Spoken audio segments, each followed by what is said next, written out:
If you don't find alignment enjoyable, it's because you're doing it wrong. Alignment in Dungeons & Dragons operates on a 2-axis 9-point system. One axis is law to chaos, while the other is good to evil, with neutrality in the middle of both. Let's try to understand why alignment exists in D&D and why it's important. Tonight, in real life, if somebody breaks into your home, kills you, then steals your stuff, that's a bad thing, right?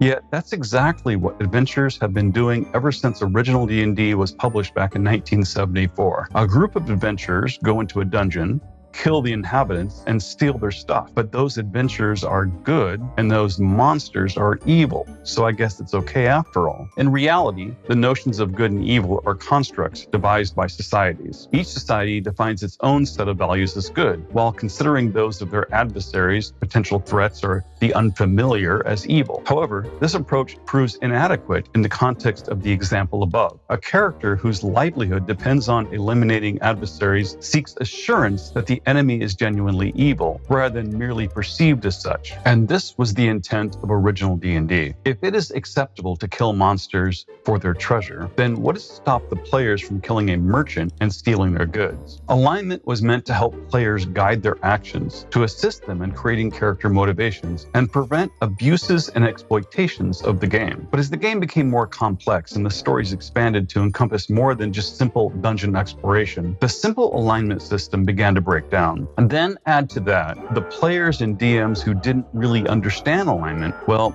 this caused the problem to only grow. Alignment was intended to promote good play, not a weapon to restrict your enjoyment, as some DMs did when they arbitrarily decided that their perception of alignment didn't match the players. Back in the 80s, running the Temple of Elemental Evil, during a random wilderness encounter with some gnolls, my friend Paul said, "I want to talk to the gnolls." What?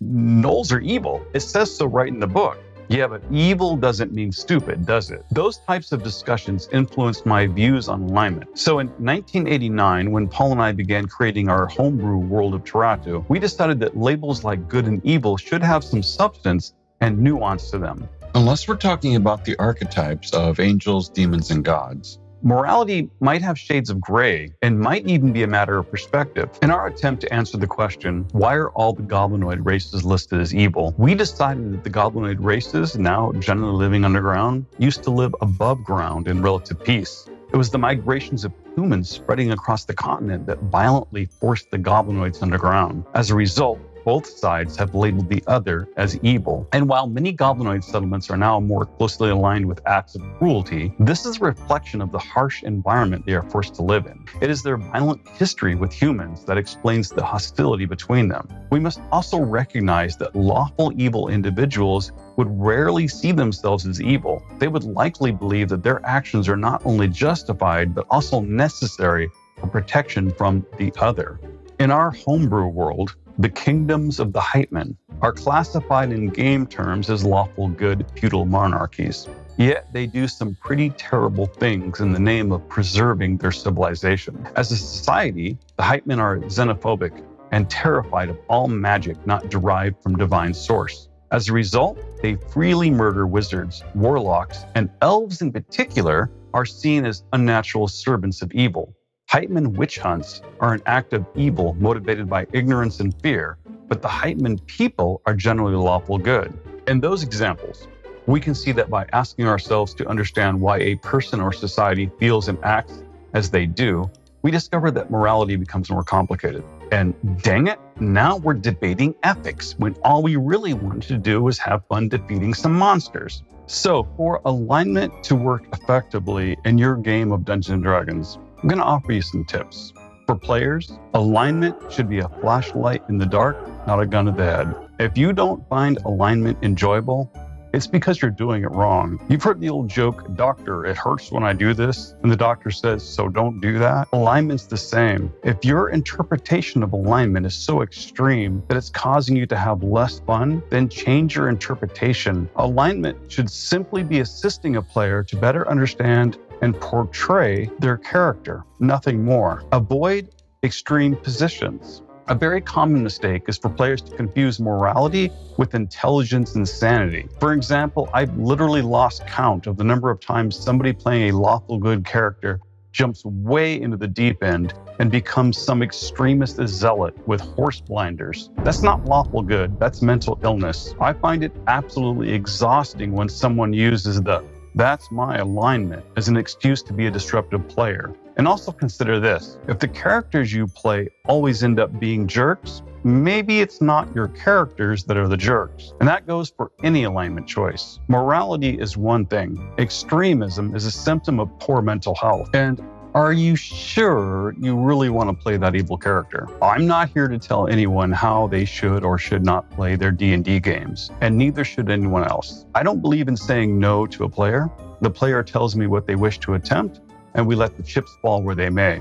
And if a player wishes to have an evil alignment, I simply inform them of the challenges they'll face and go from there. But if you're creating an evil character just to cause problems in the game, that's entirely another thing. And as I just stated earlier, don't use alignment as an excuse for disruptive, antisocial behavior. In my video discussing how to be great at TTRPGs, the most important characteristic of a great role player is to simply not be a jerk. And talk with your DM outside of the game. Let the DM know if morality is something that your character thinks about. If so, explain what that means to you and tell the DM how they can help you achieve any goals related to this. And now some tips for game masters. Remember, it's never a good idea to be a gotcha DM. Strict alignment regulations give ammo to the gotcha DMs, and it's just another example of terrible gaming. A gotcha DM will often try to use alignment as an excuse to control a character's actions. A gotcha DM might try to force a player to act a certain way and punish them if they don't. Don't do that. Don't be a gotcha DM, ever. And never use a valuable game time to discuss, debate, or argue alignment. If a DM believes a player is acting outside of their alignment, the only response during actual gameplay must be limited to, "Are you sure that is within your character's alignment?" Just like any other questionable action, a game must never be disrupted by some lengthy out-of-game debate over game mechanics, character choices, or philosophical meanderings. Ask them if they are sure. Allow them to choose their desired action, then deal with the consequences later. And remember to listen to and find common ground with your players. Talk to your players before you ever begin the campaign and ask them to describe their character goals. Throughout the entire process, you shouldn't be imposing your beliefs on them. If your campaign isn't set in the great wheel cosmology of Planescape, there's really no reason to be clobbering your players over the head with alignment. If some grand theme of good versus evil isn't extremely important to the overall success of your game, then don't let it distract you from enjoying the game. Now, this one's a little controversial. Good might not mean what you think it means. Whoever said good people don't engage in horrible, violent acts? If history has taught us anything, it's that lawful good societies can commit terrible acts of violence against entire groups of people, animals, or territories. If otherwise good people believe their actions are justified in defense and survival of their culture, they can do some pretty horrible things. All I'm trying to say here is, be open to your players' interpretations of morality. Allow them to explain from their character's point of view why their course of action is deemed appropriate. And there are creative ways to punish a good character for evil deeds. Perhaps they start seeing the ghost of someone they killed. Perhaps their guilt becomes so great they develop disadvantage on all attack rolls until they atone for their past evil acts. Good and evil, law and chaos, all operate on a spectrum. There should be a lot of gray areas. Stop confusing intelligence and mental illness with morality. The one-dimensional extremist character with the dial always cranked up to 10 is not only annoying to have in a group, but it's also a very amateur take on morality. And the important role alignment plays in our epic adventures